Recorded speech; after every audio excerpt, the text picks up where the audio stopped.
Hello, bienvenue sur Amimo, le seul podcast qui parle des émotions des animaux. Si toi aussi, tout ce que tu veux, c'est que ton animal ait une vie heureuse et sereine, si ton souhait le plus cher, c'est que ton animal soit en bonne santé, physique et émotionnelle, tu es au bon endroit. Ici, on parle de bien-être animal, d'émotions, de stress, parce que je suis persuadée que comprendre, c'est déjà apaiser. Je m'appelle Élise, je suis psy pour animaux, et je te partage tout ce que j'ai appris auprès d'eux, et je te parle aussi de mes prises de conscience pour t'aider à offrir une vie longue et sereine à ton animal. Dans cet épisode, j'ai envie qu'on aborde une phrase, un thème, auquel je pense on a tous été confrontés en tant qu'humains d'animaux, c'est le fait d'en faire trop pour notre animal. Je sais pas si toi, tu as déjà entendu ces phrases. Tu en fais trop pour ton animal. Oh, arrête, ce n'est qu'un animal. Personnellement, je ne compte même plus le nombre de fois où on m'a dit ça, encore plus depuis que je suis psy pour animaux et que je fais vraiment attention à l'émotionnel de mes animaux. Au-delà de tout l'apport concernant la santé physique, je mets un point d'honneur à la santé émotionnelle. Et ça, très peu de gens peuvent l'entendre. Alors ces phrases, elles reviennent souvent de la part de personnes qui n'ont pas d'animaux. D'ailleurs, je ne sais pas si tu as remarqué ça, n'hésite pas à me le dire, mais je trouve que souvent, c'est soit les gens qui ont des animaux mais qui s'en fichent un petit peu, soyons honnêtes, soit des gens qui n'ont pas les connaissances aussi. Ça arrive beaucoup, les gens qui n'ont pas les connaissances, et oui, un chat c'est indépendant. Finalement, quand on s'y intéresse vraiment, c'est plus subtil que ça. Un chat n'est pas si indépendant que ça. Plus qu'un chien, d'accord, mais ça reste un animal dépendant. Je m'égare. Bref, ce que j'ai envie de te demander, c'est quand on te dit que tu en fais trop pour ton animal, qu'est-ce que tu ressens ? Qu'est-ce qui se passe en toi à ce moment-là ? Et c'est important que tu le saches parce que peut-être que ça te dérange pas, peut-être que t'en es fier. Et dans ce cas-là, c'est très bien. Et peut-être que ça te dérange et que ça te fait culpabiliser. Et là, c'est un peu moins agréable à vivre et j'ai pas envie que tu vives ça. C'est pour cette raison que j'ai décidé d'en faire un épisode entier parce que je pense que c'est un sujet qui mérite d'être abordé. Et pour être honnête avec toi, à la base, je voulais juste en faire un post sur Instagram et je me suis dit non. Non, parce qu'il y a bien plus à dire que quelques lignes et j'espère de tout mon cœur que cet épisode va te faire du bien et que tu auras une vision différente de cette phrase à la fin de l'épisode. Ce que j'ai envie de partager avec toi dans un premier temps, c'est la notion de trop. C'est quoi en faire trop, déjà ? Qu'est-ce qu'en faire trop pour l'animal finalement ? Est-ce que c'est juste veiller à ce qu'il soit bien, à ce que ses besoins soient comblés ? Ou est-ce que c'est vraiment mettre en place des choses dont il n'a pas besoin ? Ça, c'est une question qu'on va aborder plus tard dans le podcast, donc si ça te parle, n'hésite pas à rester jusqu'au bout. Je vais te parler des cas de mes animaux que j'ai vécu il n'y a pas si longtemps. Là, on est sur des exemples que je te donne sur les derniers mois, voire dernières semaines, donc c'est assez récent. J'ai un chat qui est en surpoids, que je n'arrive pas à faire maigrir, mais bref, c'est en cours. Et en même temps, j'ai beaucoup de points de hauteur chez moi, puisque je vis en appartement et que c'est important. Les chats sont des grimpeurs, donc c'est important pour moi de leur permettre de monter, puisque j'ai 2 chats. J'ai un autre chat, mais qui n'est pas en surpoids. Bref. Et en fait, le problème de Simba, c'est que quand il monte sur un point de hauteur, il n'y a pas de souci, mais pour redescendre, tout son poids se retrouve sur ses pattes avant et ça peut lui générer des boiteries. Il est hors de question que je laisse mon chat boiter, donc j'ai décidé, avec l'aide de mon père, de créer des tabourets pour faire des plateformes à mi-hauteur finalement et que le choc soit beaucoup moins rude pour ses articulations. Mais quand j'ai parlé de ça autour de moi, on m'a pris pour une folle, alors que pour moi c'était juste une normalité. C'est une normalité de vouloir que les articulations de mon chat aillent bien. Mais pour certaines personnes, ce que j'ai fait c'est complètement lunaire. On m'a dit mais faut que t'arrêtes, t'es complètement fracassé. Bah écoute, grand bien me fasse, dans ce cas-là, Je préfère passer pour une folle et avoir un chat en bonne santé que l'inverse. Un deuxième exemple, cette fois-ci concernant mon cheval. Depuis quelques semaines, il a une plaie pas très bien placée. Pour les connaisseurs de chevaux, cette plaie, elle est placée dans le pli du pâturon. Donc vraiment, c'est pas l'endroit idéal puisque c'est un endroit, comme son nom l'indique pour ceux qui ne connaissent pas, c'est un pli et donc la plaie est beaucoup stimulée. Au départ, je faisais des soins tous les 2 jours sur la plaie, du miel nettoyé et tout, très bien. La vétérinaire est venue pour autre chose et j'en ai profité pour lui montrer la plaie. Elle me dit qu'il faut passer aux soins au minimum tous les jours. D'accord, on fait ça. On a eu une très belle évolution sur la plaie. Et puis on a remarqué pendant 2 semaines qu'il n'y avait plus aucune évolution. Il n'y avait plus rien qui se passait. J'étais un peu dépitée parce que même si les soins se passaient très bien, je me suis dit mince, mais qu'est-ce que je dois faire ? Et finalement, on s'est dit, on arrête les soins pendant quelques jours et on voit ce qui se passe. Eh bien, depuis qu'on a arrêté les soins, la plaie évolue super bien. Ça cicatrise tranquillement, c'est propre, il n'est pas gêné, il n'est pas douloureux. Bon, il l'était déjà pas avant, mais il est vraiment... Tout va bien en fait, tout va bien. Et là, j'en suis venue à me dire, mais est-ce que des fois, justement, on n'en fait pas trop ? On veut bien faire, on veut faire le mieux pour eux. Dans cet exemple-là, moi, ce que je voulais, c'était que la plaie de mon cheval cicatrise. Donc, j'ai tout mis en place pour que ça cicatrise correctement. Nettoyer, mettre du miel, même du coup un check-up vétérinaire. J'ai vraiment fait de mon mieux. Et ce qui fonctionne le mieux, ce qui aide le plus la plaie, c'est de ne rien faire. Et je trouve cet exemple hyper parlant et j'avoue que c'est aussi ça qui m'a inspiré cet épisode. De me dire, mais en fait, juste, est-ce que des fois, on fait pas trop au lieu de laisser faire la nature et juste laisser faire les choses et se dire que c'est bien fait. Et j'ai un dernier exemple, je pense que ça va vous parler puisque je vais parler de la canicule. Au moment où j'enregistre, on en est juste sorti, ça fait 2 jours. D'ailleurs, c'est pour ça que j'enregistre que maintenant, parce qu'il était hors de question d'enregistrer cet épisode avec le ventilateur braqué sur moi qui aurait fait un boucan monstrueux pour vous à écouter. Pour cette canicule, donc moi j'ai mes 2 chats en appartement et mon cheval qui vit dans un pré, en troupeau, dans une écurie, tout va bien. Et chez moi, j'ai tout mis en place, ventilateur allumé toute la journée, tapis rafraîchissant pour les chats, multiplier les points d'eau, évidemment fermer les fenêtres et les volets tôt le matin. J'ai tout fait pour que mes chats soient bien, j'ai même humidifié des serviettes que je laissais poser au sol pour qu'ils puissent avoir de la fraîcheur. Et malgré tout, Simba a très mal vécu cette canicule. Très mal, parce qu'en fait, déjà, il en avait rien à faire de ce que je lui proposais. Les tapis rafraîchissants, il y allait 3 fois en 1 semaine de canicule. C'est pas énorme. Vraiment, il en avait rien à faire. Pour le coup, j'avais quand même ma conscience tranquille de me dire, je lui offre toutes les possibilités, après c'est lui qui choisit.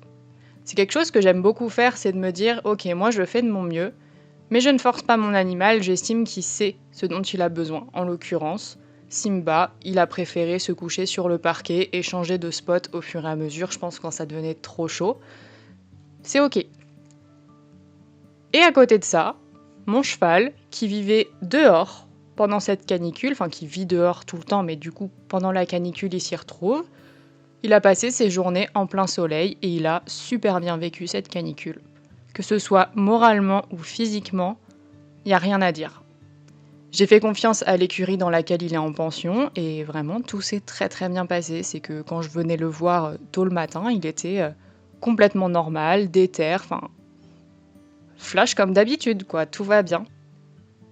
Et là où j'en reviens au sujet du en faire trop, c'est que finalement, tout ce que j'ai proposé à mes chats, ils n'en ont pas voulu. Le seul point qu'ils ont accepté, c'était la portion de pâté supplémentaire. J'ai décidé, mes chats ont de la pâté 2 fois par jour, et j'ai décidé d'augmenter les apports de nourriture humide à leur demande. Selon leurs besoins, je me suis dit, s'ils m'en demandent, je donne. Voilà, j'estime encore une fois qu'ils savent ce dont ils ont besoin. Et là, j'aurais pu faire finalement tout ce que je voulais. Je n'aurais pas aidé mes animaux. J'en aurais fait trop. Je sais que ça peut être dur à entendre. Je sais que ça tape sur notre ego d'humain de se dire qu'on est inutile. Là, concrètement, c'était un peu ça. Pendant cette canicule, je ne pouvais rien faire de plus pour mes animaux que ce que j'ai mis en place et qu'ils n'ont pas voulu. C'est frustrant, vraiment. J'ai 3 tapis rafraîchissants qui servent à rien, qui font de la déco. Voilà, ce sont des tapis dans mon appartement, c'est tout. Et en même temps, je suis hyper heureuse que mes animaux arrivent à se gérer sans moi. Je trouve que c'est beau. Voilà, je ne sais pas si tu l'avais vu de ce point de vue-là, mais c'est aussi ça que je veux te partager, c'est que des fois on en fait trop, mais il n'y a pas besoin en fait. Et je vais d'ailleurs te partager le moment où j'ai compris que j'en faisais trop. C'est pas tant la plaie de Flash là récemment, c'est il y a 1 an. Alors, il faut savoir pour le contexte qu'il y a 3 ans, Flash, mon cheval, a eu un ulcère à l'œil et depuis il garde une cicatrice. Alors tout va bien, ça se passe très bien, c'est surveillé, voilà, il y a des choses mises en place. Ok, tout va très bien. Et l'été dernier, moi je me suis dit, l'été, les yeux sont plus sensibles avec les UV, même s'il a un masque anti-UV. Et je me suis dit, je vais lui faire une petite cure de myrtille. La myrtille, la poudre de myrtille, c'est très très bon pour tout le système oculaire. Je lui fais sa petite cure, j'étais trop fière de moi. Mais vraiment, j'étais hyper fière de pouvoir lui apporter ça. Vraiment, je pense que tu vois la chute venir. Fin de la cure de myrtille, il me fait un début de kératite. Voilà. Et là, ça m'a vraiment remis en question tout ce que je fais pour mon cheval. J'avais tendance du coup à essayer de faire beaucoup de cures, de compléments alimentaires, de phytothérapie en préventif. Et à partir de ce jour-là, je me suis dit, est-ce que c'est vraiment utile ? Est-ce qu'il y a vraiment un intérêt à soutenir en permanence mon cheval, qui n'a pas de problème, à part son œil, il n'a pas de problème de santé. Voilà, on n'est pas sur un cas où il y a des vrais soucis de santé, hein. Je le précise parce que c'est quand même très important dans cette réflexion. Et donc, depuis, je fais beaucoup moins de cures. J'en fais au besoin. Voilà, au besoin, je m'adapte à lui, mais je ne fais plus de préventif. Et ma foi, il se porte très, très, très bien. Vraiment, et je trouve d'ailleurs qu'il va de mieux en mieux. Que ce soit émotionnellement ou physiquement, je trouve qu'il se métamorphose. Alors, faut savoir qu'on a changé d'écurie il y a quelques mois. Là, j'enregistre, on est le 29 juin, il a changé d'écurie le 1er octobre. Donc, il y a 9 mois. Ouais, 9 mois, je crois qu'on est à peu près à ça. Donc, ça a joué aussi dans le fait qu'il soit bien, il est mieux dans son troupeau, Enfin bref, il est au top dans sa vie, je prends les bonnes décisions pour lui, j'espère en tout cas. Mais j'ai arrêté de vouloir faire trop, de vouloir faire parfait, de vouloir faire tout ça. Et ça ne veut absolument pas dire que je l'aime moins, c'est pas du tout ça, c'est juste que j'estime que je mets tout en place pour qu'il soit en bonne santé. Et que s'il est en bonne santé, son corps est capable de se gérer tout seul. Et ça, j'ai mis longtemps à le comprendre, hein. J'ai vraiment mis longtemps à le comprendre. Alors, aparté, quand je parle de santé, je parle autant de la santé physique que de la santé mentale émotionnelle. Très important, l'un ne va pas sans l'autre. La santé, c'est pas juste le physique, hein. C'est bien plus grand. Être en bonne santé, ça englobe les 2 pôles. Le pôle physique et le pôle émotionnel. Tout ça pour dire, je reviens à mes moutons, finalement, est-ce qu'on en fait trop pour nos animaux ? C'est ça la vraie question. Est-ce qu'on en fait trop pour eux ou est-ce qu'on fait juste ce qui est adapté à eux ? Et je vais t'inviter à te poser 2 questions. La première, c'est qu'est-ce qui est réellement important pour ton animal ? Pour sa santé physique et sa santé émotionnelle. Je te conseille de faire la liste, vraiment écrit sur papier, ces choses-là. Tu vas voir, c'est hyper intéressant. Tu fais 2 colonnes, donc la première colonne, qu'est-ce qui est réellement important pour ton animal ? Et la deuxième, qu'est-ce qui est réellement important pour toi ? Par rapport à ton animal, bien sûr. Par exemple, je reviens à mes exemples de canicule, proposer à mes chats des tapis rafraîchissants, c'était important pour moi. Voilà, c'était important pour moi de leur proposer ça, et pour eux, finalement, ça ne l'était pas. Pour eux, c'était être tranquille, par exemple. Voilà, je te donne 2 exemples. À toi de compléter la liste en fonction de ton animal, puisque chaque animal est unique et chaque relation, chaque besoin est unique, donc je ne pourrais pas faire cette liste à ta place. Mais l'intérêt de ce petit exercice, c'est de mettre en lumière ce dont ton animal a réellement besoin. Et souvent, on leur crée des besoins. Parce qu'on a envie de vraiment bien faire, parce qu'on les aime de tout notre cœur et qu'on veut qu'ils soient au mieux. Mais il ne faut pas que cette envie de bien faire soit plus délétère qu'autre chose. Il ne faut pas que cette volonté de faire toujours mieux, toujours plus, en vienne finalement à fragiliser l'animal. Parce que ça, c'est très dangereux. On ne veut pas des animaux fragiles qui sont 100% dépendants des actions humaines. On veut des animaux en bonne santé, qui sont capables de se gérer eux-mêmes, qui sont capables de guérir eux-mêmes parce que leur corps est en parfaite santé, parce que tout est mis en place juste pour qu'ils soient en bonne santé. Le problème d'en faire trop, c'est qu'on peut fragiliser. Et je dis bien on peut.